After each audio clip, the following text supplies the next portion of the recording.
Creación y evolución desde la perspectiva filosófica de Santo Tomás de Aquino. Estado de la cuestión. La modernidad nos ha heredado el mito del cientificismo, del individualismo y del colectivismo sustentado, en el mejor de los casos, en un método científico limitado a las realidades físicas.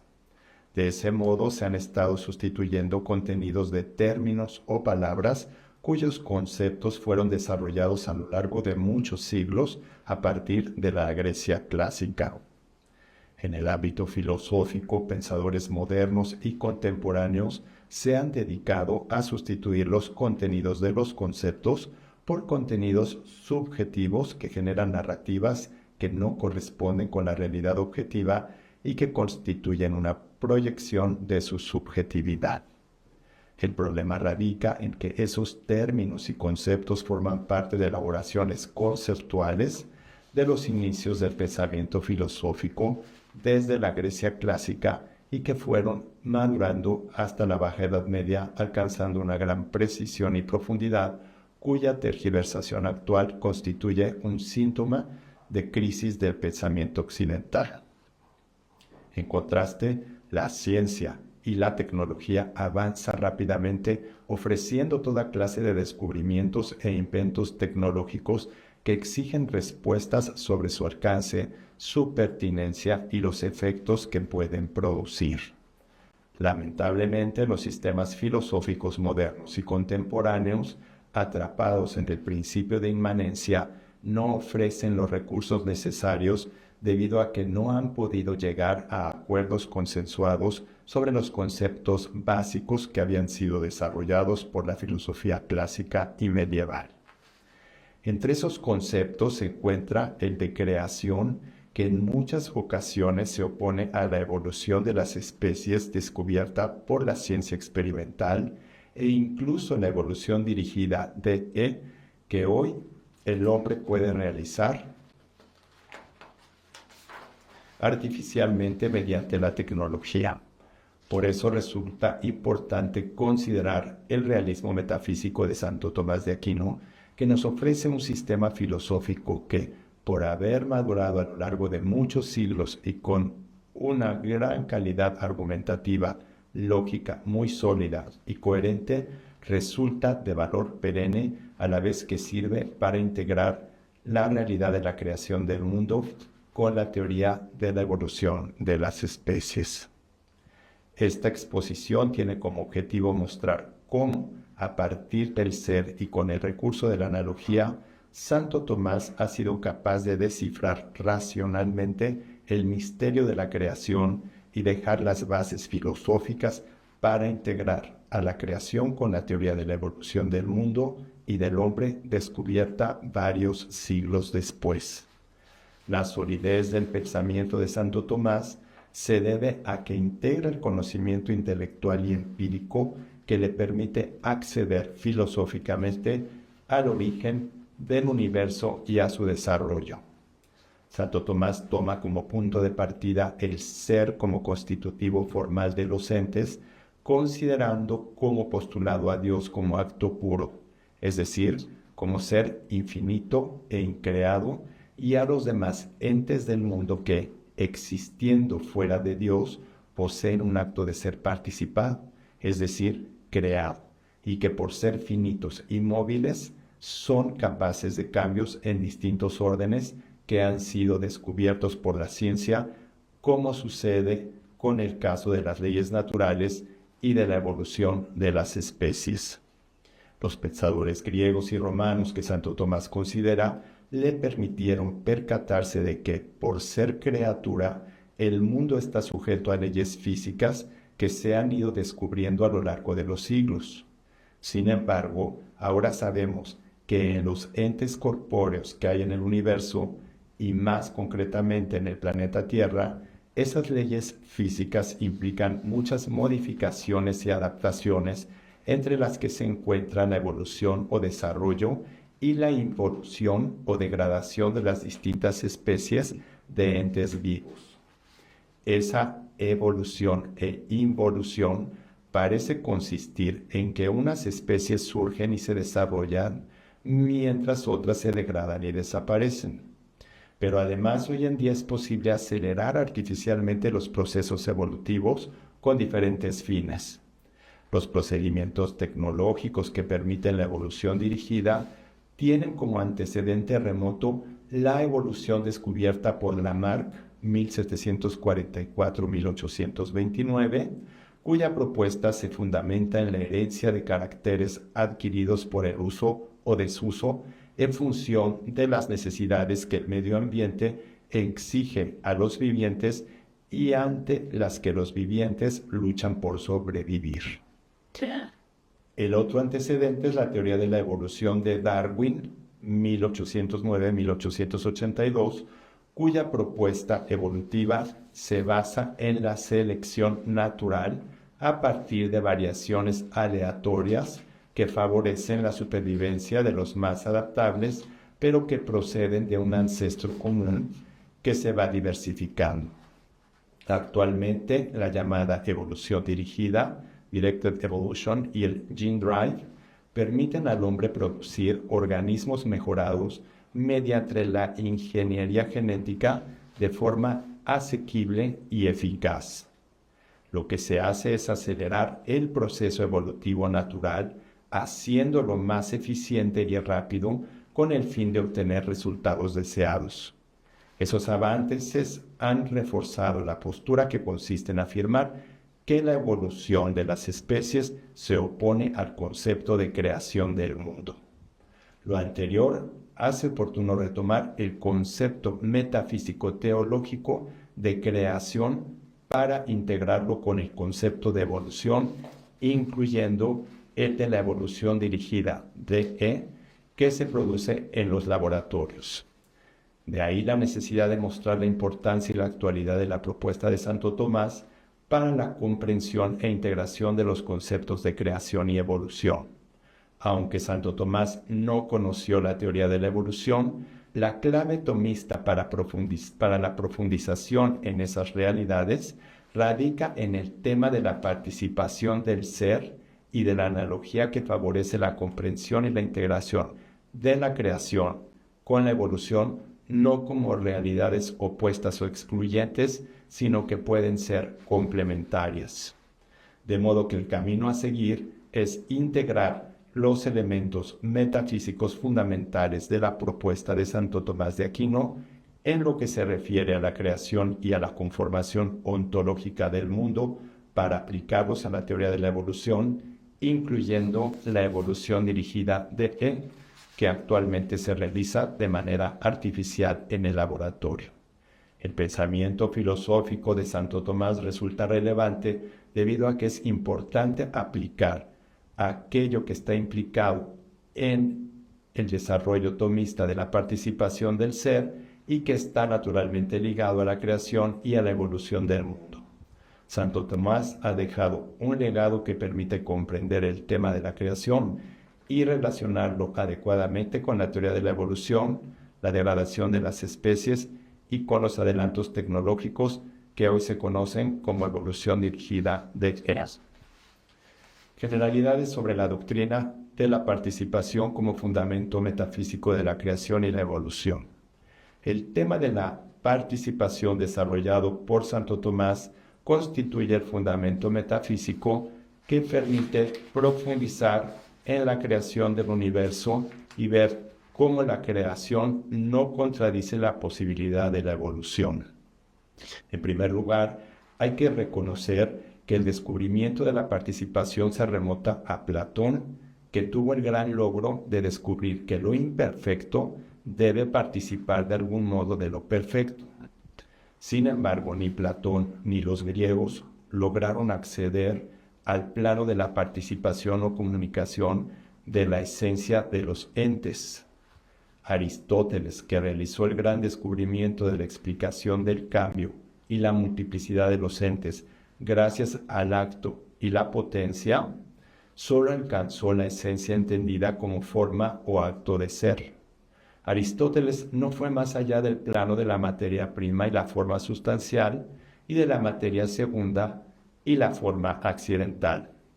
Descubrió que la materia participa de su acto, que es la forma, pero no llegó a descubrir la potencia y el acto de ser en cuanto ser.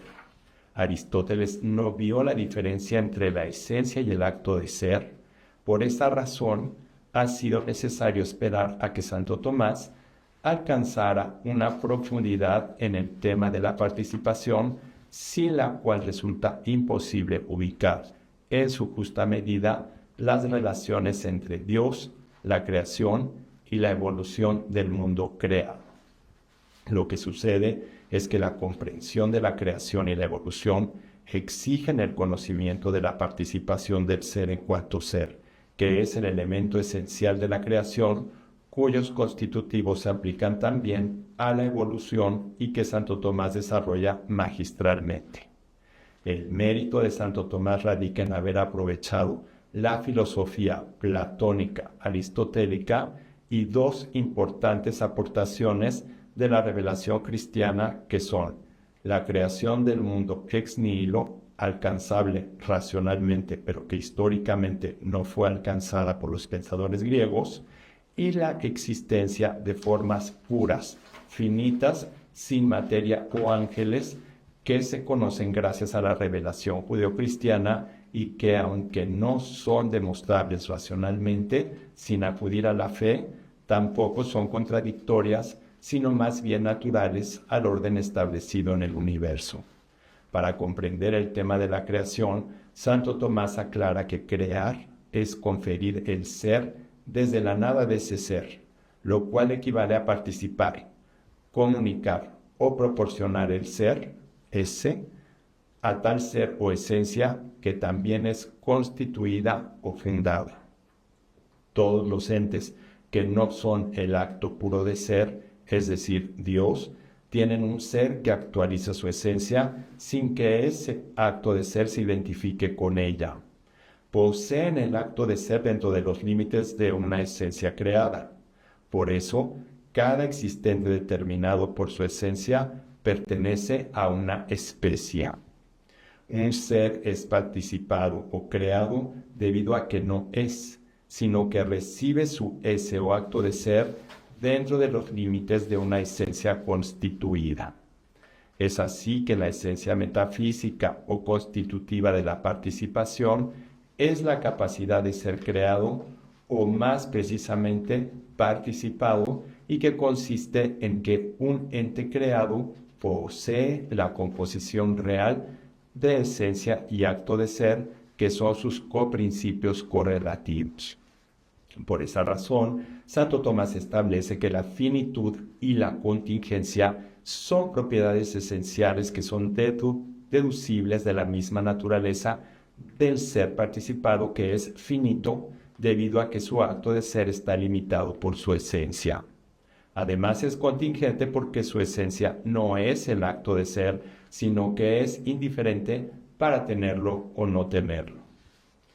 Que en la esencia o naturaleza de los entes contingentes no se incluya el acto de ser, significa que su esencia o naturaleza no incluye si son o no son realmente. De eso se sigue que ese acto de ser no proviene de la esencia, que es su constitutivo material, y no es el ser. Es evidente que el ser no proviene de sí misma, sino que lo recibe de otro que ya es, de otro ser que ya es, y en última instancia de un ser con mayúscula que no es tal ser, es decir, de un ser que no es compuesto de esencia y ese, sino que es el ser por sí mismo o acto puro de ser, no participado, en el que se identifican la esencia y el acto de ser. En la visión tomista, la participación del ser, que es el fundamento de la creación, solo puede entenderse desde el ser que es conferido inmediatamente y que es el constitutivo formal de los entes, pero que no hay que confundir con el acto puro de ser, puesto que es un acto de ser participado dentro de los límites de una esencia o naturaleza, que en el caso de las formas puras o ángeles es potencia, y en el caso de los entes corpóreos, esa esencia está compuesta de materia y forma. Aquí es preciso añadir que Santo Tomás deja claro que en los entes corpóreos la esencia no solo permite la distinción entre unas especies y otras, sino que por ser una esencia compuesta de materia y forma, la materia multiplica la esencia en individuos únicos e irrepetibles dentro de la misma naturaleza, esencia o especie. Esto es importante porque la materia como potencia es capacidad real de modificarse, lo cual constituye el fundamento ontológico de la capacidad de todos los entes corpóreos de cambiar de distintas maneras, entre las que puede encontrarse la adaptación de las especies como respuesta a su interacción con los distintos ambientes que hace posible la evolución. Eso es aplicable también al caso de la evolución dirigida que se produce en los laboratorios, así como a la degradación de algunas especies. A lo anterior hay que añadir que para Santo Tomás, sin el acto puro de ser, solo sería posible la nada absoluta. La participación del ser, que es el fundamento de la creación, es la explicación filosófica del acto de ser que fundamenta la existencia de los entes del universo. Pero la misma naturaleza material de los entes corpóreos implica la potencialidad de la materia, es decir, su capacidad real de ser o de moverse.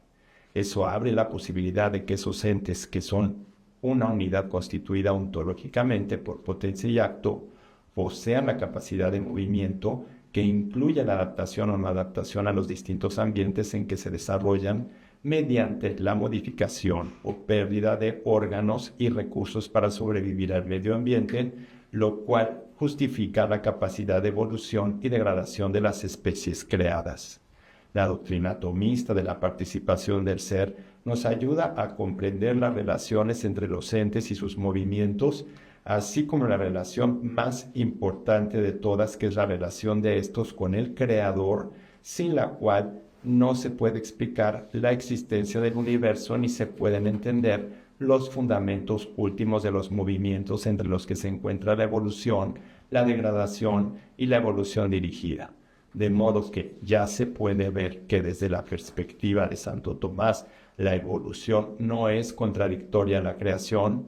aunque solo puede justificarse en última instancia si hay un acto puro de ser que haga posible la actualización de lo que está en potencia en los entes materiales. En eso radica la importancia de la propuesta de Santo Tomás, porque las otras propuestas de los filósofos, incluyendo la de Platón, se enfocan en la explicación de las esencias de tal ser, pero no del mismo ser, y la de Aristóteles, que no alcanza el ámbito de la esencia y el acto de ser, por quedarse en la materia y la forma como potencia y acto, acaban siendo incompletas y resultan filosóficamente insuficientes para entender e integrar la creación y la evolución. Santo Tomás aclara que la esencia es lo que define, lo que constituye a un ente como tal ente constitutivo material. Y el acto de ser es lo que confiere realidad a ese ente, es decir, lo que lo hace ser constitutivo formal. La esencia es lo que determina el modo de ser del ente, un modo que es una medida de ser que hace que un ente sea tal ser. De ese tal ser o modo de ser deviene su valor o dignidad esencial que corresponde a su naturaleza, pero la misma composición de materia y forma de la esencia implica movimiento, es decir, capacidad real de cambios accidentales y sustanciales, así como adaptaciones que responden a un cierto orden o ciertas leyes causales que se encuentran en esa esencia o naturaleza en cuanto es una mezcla de potencia y acto. Sin embargo, cada esencia o naturaleza es un modo o capacidad real de ser constituido por su relación real y esencial al ser del Ser Supremo.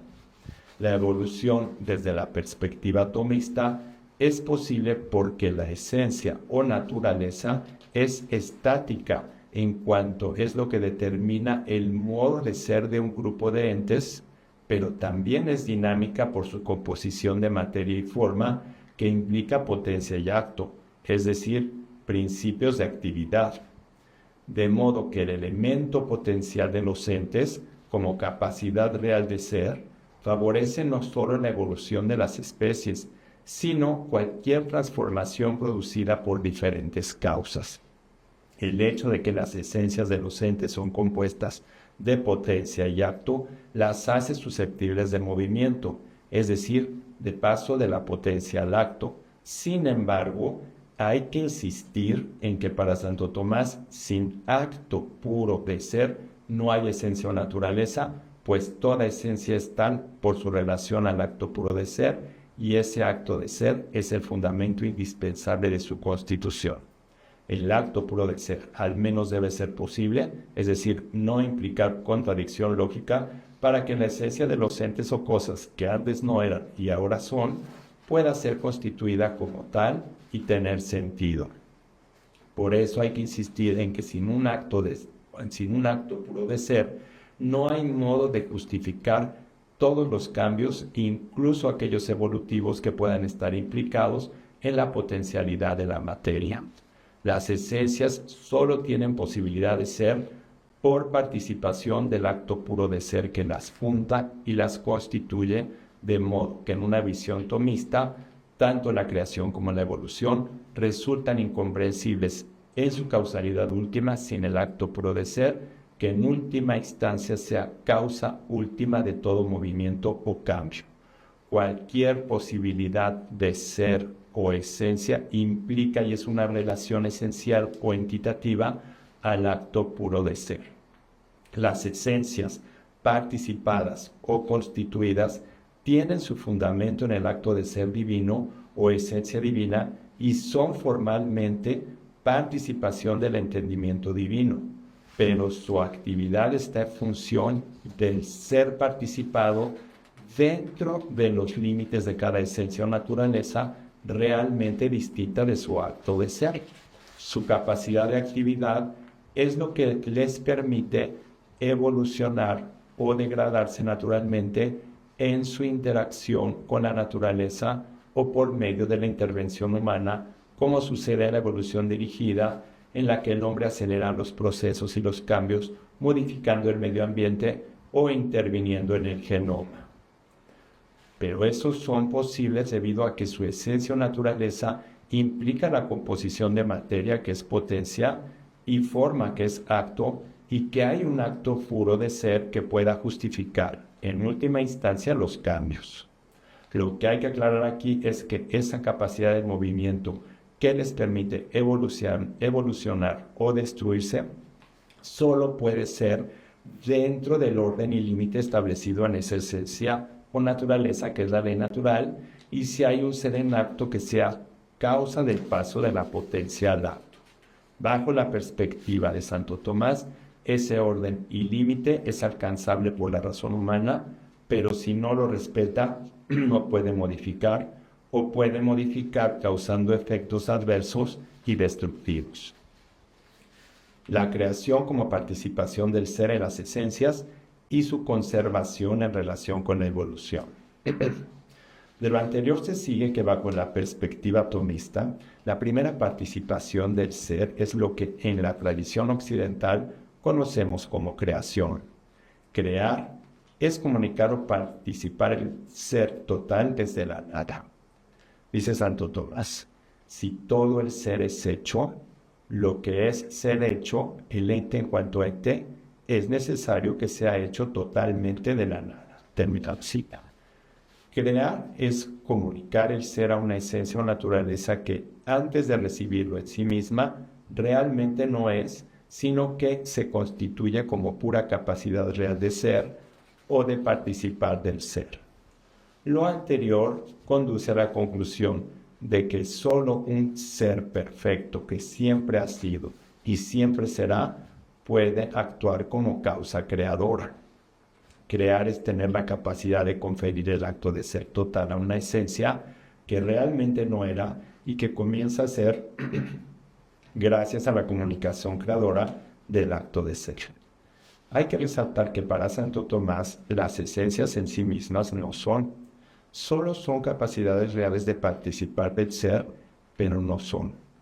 Por eso, en términos tomistas, es más preciso decir que las esencias son constituidas en lugar de creadas, en cuanto únicamente son o existen en Dios.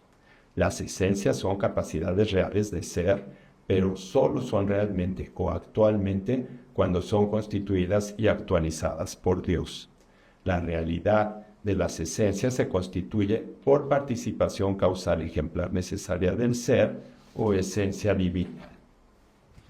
Eso es importante porque en la creación de nuevas especies y en la evolución de las mismas mediante la interacción de unas con otras, todos los entes nuevos que puedan resultar de interacciones genéticas o con el medio ambiente están al menos como parte de los infinitos modos de ser finitos de la inteligencia de Dios que en última instancia Dios ha de actualizar. Lo anterior se debe al hecho de que solo Dios puede crear debido a que Dios obra bajo la razón formal de ser, mientras los demás entes lo hacen bajo la razón formal de tal ser, es decir, que actúan como causas segundas. Por eso el efecto participado, que es la criatura, ha de ser siempre finita, pero la acción necesaria para comunicar el ser a una esencia desde la nada es esencialmente infinita porque solo puede proceder de una potencia infinita capaz de obrar bajo la formalidad infinita de ser.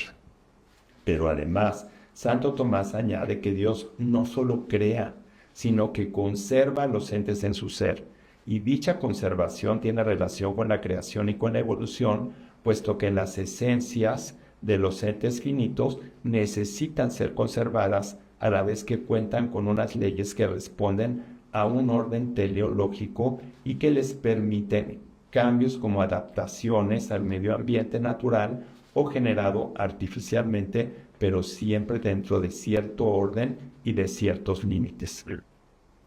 Dichos cambios pueden consistir en evolucionar o en ocasiones degradarse hasta modificarse dentro de los límites de su materia prima, que es el límite de todo cambio, sobre todo cuando no se mueven conforme al orden teleológico exigido para seguir como tales entes, produciéndose en ellos un cambio sustancial. Sea cual fuere el caso, bajo la perspectiva atomista, esa adaptación al medio ambiente que puede darse naturalmente o acelerarse artificialmente y que responde a la causalidad segunda, exige que el acto de ser comunicado a la esencia por la creación, continúe actuando en la esencia mediante la necesaria intervención inmediata y continua del acto puro de ser que lo mantiene unido a la esencia. La conservación divina de todos los entes en su ser implica su intervención en todos los procesos que ahora conocemos como evolutivos. Los entes creados como verdaderas causas segundas están sujetos a cambios e influencias entre ellos, de modo que no es contradictorio que el medio físico-químico influya causando como causa segunda cambios y adaptaciones que responden a las relaciones de los distintos entes contingentes, pero dependientes de la intervención del acto puro de ser. Lo anterior sucede porque los entes participados actúan como tales seres o como esencias que poseen contingentemente el acto de ser, de modo que solo pueden transformar las esencias sustancial o accidentalmente, pero de modos que pueden ser benéficos o peligrosos para el hombre o para el medio ambiente.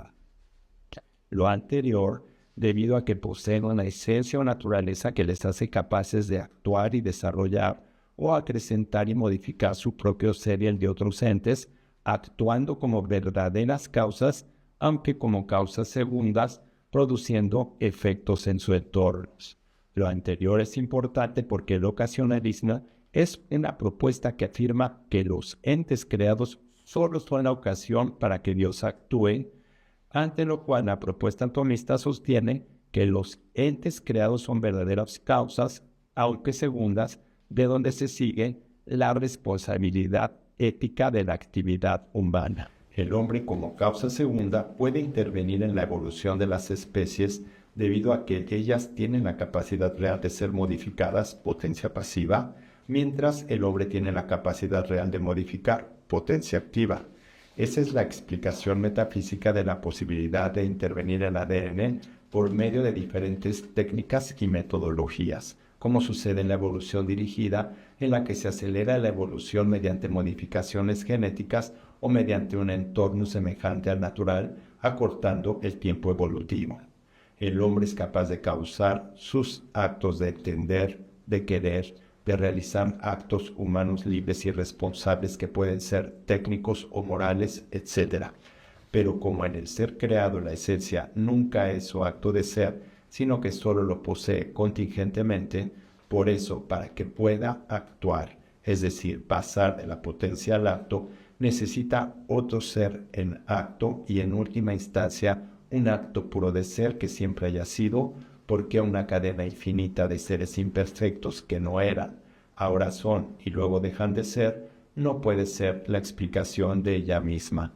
El problema radica en que, como ha quedado establecido, las causas segundas libres pueden intervenir en el orden causal de modos que resulten peligrosos o destructivos. Sin embargo, bajo la perspectiva de Santo Tomás, si no fuera por el acto puro de ser que es fuente de todo ser, ningún otro ente podría actuar y se detendría toda la acción causal de la serie de causas participadas. Santo Tomás deja muy claro que los entes creados son verdaderas causas, pero como causas segundas, en su actividad que exigen la intervención de una causa primera o acto puro de ser. Por eso causan, pero como tales entes y en función del orden y límites establecidos en la naturaleza.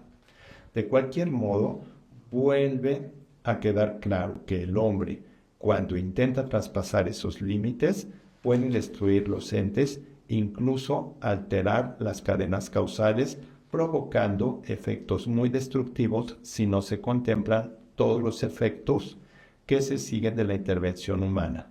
Ya se ve que eso trae implicaciones importantes en la teoría de la evolución y en la evolución dirigida, pues los procesos evolutivos, aun cuando requieran la intervención del acto puro para hacer posible que entes que no tienen una perfección la adquieran, haciendo posible su evolución, también la libertad humana como causa segunda puede causar actualizaciones de entes que induzcan a realidades muy destructivas.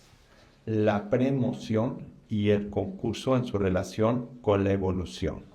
La premoción y el concurso también son elementos fundamentales del tomismo que se relacionan directamente con la creación y la evolución de las especies. Para Santo Tomás, aunque los entes participados son realmente causas, requieren la acción inmediata del acto puro que ofrezca razón del paso de la potencia al acto.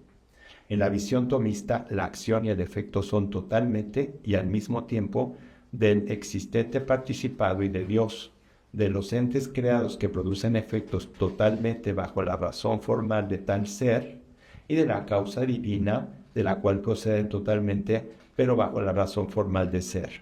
De modo que en la criatura realmente existe la causa y el efecto, pero realizados también por Dios bajo la razón de ser. Aquí hay que aclarar que la acción y el efecto de la criatura son realmente de ella, porque no son acción y efecto de Dios para él mismo, sino que en el caso de Dios solo son efecto. Eso hace que los actos humanos sean responsabilidad del hombre que los realiza y que si no se ajustan al orden establecido, el daño sea causado por el hombre y no por Dios. Sin embargo, en lo que se refiere a la premoción, Santo Tomás nos enseña que consiste en que Dios no solo tiene que concurrir con los entes creados para que puedan actuar o pasar de la potencia al acto, sino que tiene que premoverlos. Lo que sucede es que el ser creado está en potencia para tener el acto y para realizarlo o poseerlo como realizado por él mismo. El concurso es lo que hace que los entes participados sean capaces de tener su acto, pero para causar el acto como suyo es necesaria la previa moción del acto puro de ser, es decir, de Dios. Eso se debe a que Dios es la acción misma en acto que hace pasar de la potencia al acto habilitando al ente creado para actuar. Esa acción previa, Dios la realiza instantáneamente, moviendo a la causa segunda a su acción de causar. Con eso pone en movimiento la actividad propia de la causa creada que después es responsable de aquello que causa. De la nada no sale el ser. Por eso los efectos provienen del concurso de los entes que ya son y están en acto de ser. Eso hace que la acción y el efecto sean totalmente de Dios y de la criatura, aunque los efectos malos son por el desorden introducido por la criatura. El ser de la criatura solo puede y debe proceder de Dios como causa eficiente, inmediata y libre, debido a que solo Dios es por sí mismo. Los entes fuera de Dios no son por sí mismos, porque todo lo que en el universo es, procede de Dios como acción creadora y conservadora, inmediata y eficiente. Santo Tomás establece que las esencias dependen del ser de Dios por vía de la causalidad ejemplar necesaria. Dios ha de actuar inmediata y eficientemente con las criaturas para que éstas actúen, es decir, para que pasen de la potencia al acto de ser, de lo contrario se paralizaría su actividad y su causalidad.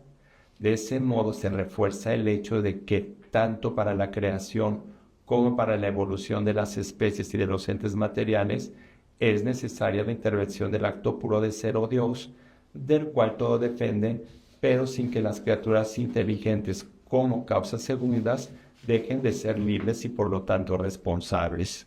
De lo anterior puede volverse a concluir que tanto en la creación como en la evolución natural y dirigida actúan como causas eficientes Dios y la criatura. Dios bajo la razón formal de ser y la criatura bajo la razón formal de tal ser, lo cual implica dos cosas. La primera es que las criaturas son verdaderas causas, aunque segundas. Y la segunda es que las criaturas inteligentes y libres tienen responsabilidad moral sobre los procesos en los que se intervienen en la naturaleza debido al ejercicio de su libertad. El principio de individuación, análogo de los entes y su relación con la creación y la evolución.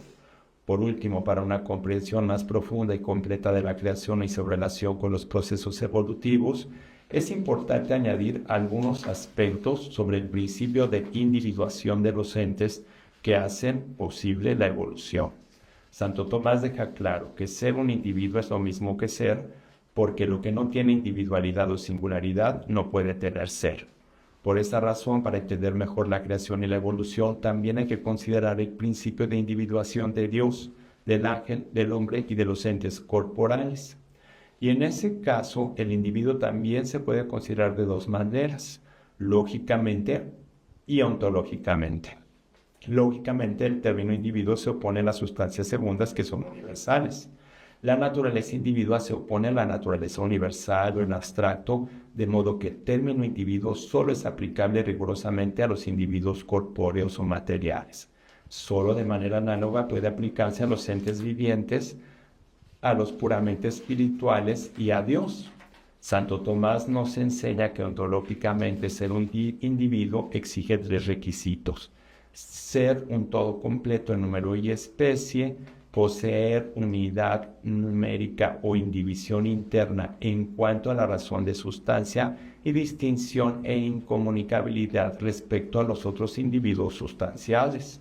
El individuo sustancial se denomina sustancia primera como contrapuesto a sustancia segunda, que es el universal, hoc aliquid suppositum, o en griego hipóstasis, que significa lo que está debajo y que etimológicamente es substancia, persona, cuando se refiere a un sujeto de naturaleza espiritual. Se trata de un todo que se concibe en el orden lógico, pero que sucede o se realiza en el orden ontológico con todas las exigencias de su esencia o naturaleza. En el caso de los entes corpóreos, cada uno tiene su materia y su forma como coprincipios correlativos, de modo que por separado ni la materia ni la forma son el ente, sino que el ente únicamente es el compuesto. Pero además tenemos una gran variedad de individuos, de modo que el principio de individuación tampoco puede ser unívoco, sino más bien análogo a cada esencia o naturaleza, o a cada orden de esencias o naturalezas le corresponde un principio de individuación. Por eso, bajo la perspectiva de Santo Tomás, no hay un solo principio de individuación para todos los entes. No es lo mismo el principio de individuación en Dios que en las sustancias separadas llamadas ángeles o en las sustancias que son corpóreas. Santo Tomás deja claro que en Dios el principio de individuación y el principio de ser se identifican. Su absoluta simplicidad implica que su esencia se identifica con su ser.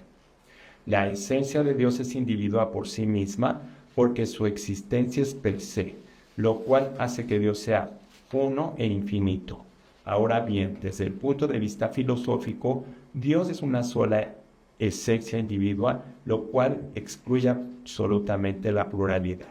Sin embargo, Santo Tomás establece que desde el punto de vista teológico, el principio para distinguir las tres divinas personas se da a partir de las relaciones subsistentes, lo cual no contradice su absoluta simplicidad, puesto que se dan en un solo Dios verdadero. En la Trinidad, la distinción de personas se da por las relaciones subsistentes, pero no de la relación predicamental que es accidental en cuanto es en otro. Eso sucede porque, aunque la relación predicamental es accidente, porque es en otro, lo esencial de la relación no es su ser en otro, sino que la relación se define como decir orden a otro. Por eso puede aplicarse tanto en el orden accidental, que es predicamental, como en el de las relaciones trinitarias. Todo lo que en el mundo predicamental es accidental, en Dios es su misma esencia. En el caso de las personas humanas, estas no son relación, porque solo en Dios se dan relaciones subsistentes y tampoco son accidentes relación. Por lo anterior, desde una perspectiva tomista, es importante evitar definir a la persona humana como relación, porque ese error dificulta la integración de la creación en lo que se refiere a las relaciones trinitarias con la relación de Dios con los hombres y también en la evolución de las especies en relación al hombre. Las criaturas, incluyendo al hombre, son esencialmente distintas respecto a Dios. Por ser contingente, su esencia no se identifica con su acto de ser, lo cual posibilita su multiplicación en esencias distintas, como sucede en el caso de los ángeles y en individuos numéricamente distintos, como en el caso de las personas humanas, así como en los entes corpóreos que se encuentran en el universo y que por su composición no solo fueron creados, sino que son susceptibles de cambios evolutivos. Por eso es necesario un principio de individuación análogo que no sea el mismo para Dios, para los ángeles, para las personas humanas que se encuentran dentro de los entes corpóreos, desde la perspectiva de Santo Tomás. Mientras Dios es el acto puro, los ángeles se individualizan por su esencia creada y las criaturas materiales se multiplican por su esencia como especies distintas, pero por ser corpóreas se multiplican como individuos dentro de una especie gracias a la materia que es potencia, que los hace individuos singulares, concretos, pertenecientes a una esencia o naturaleza que corresponde a su especie. Como ha quedado dicho, esa materia que es potencia es la que permite, dentro de ciertos límites establecidos por la misma materia y por la esencia, evolucionar o degradarse en su relación con el ambiente que les rodea.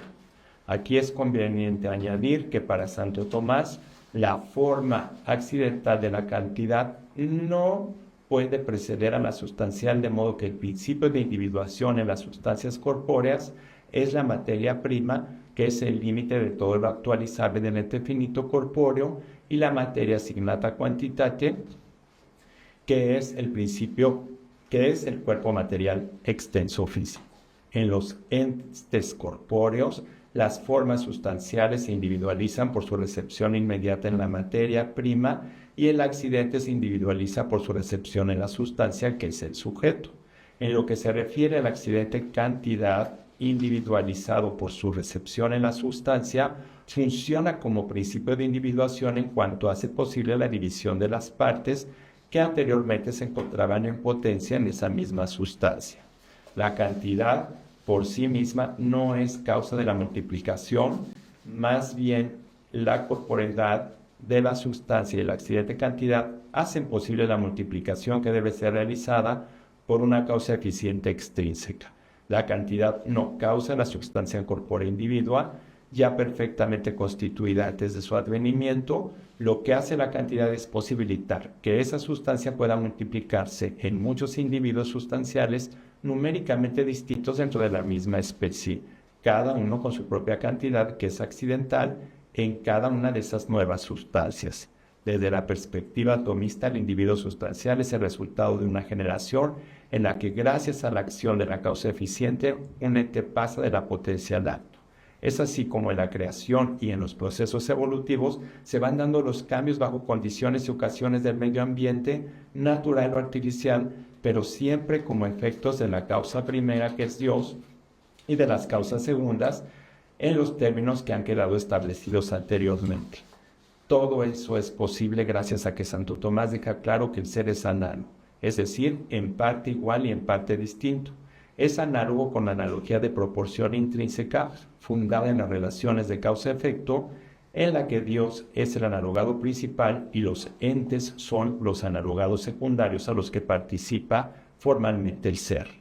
Y el ser también es análogo con la analogía de proporcionalidad propia, debido a que el ser es participado en los entes en distintas proporciones en la realidad y no únicamente en la apariencia. Lo visto hasta aquí pone de manifiesto la importancia de aprovechar el legado de Santo Tomás para comprender e integrar la creación con la evolución. Santo Tomás parte del ser y de sus constitutivos ontológicos considerando la analogía.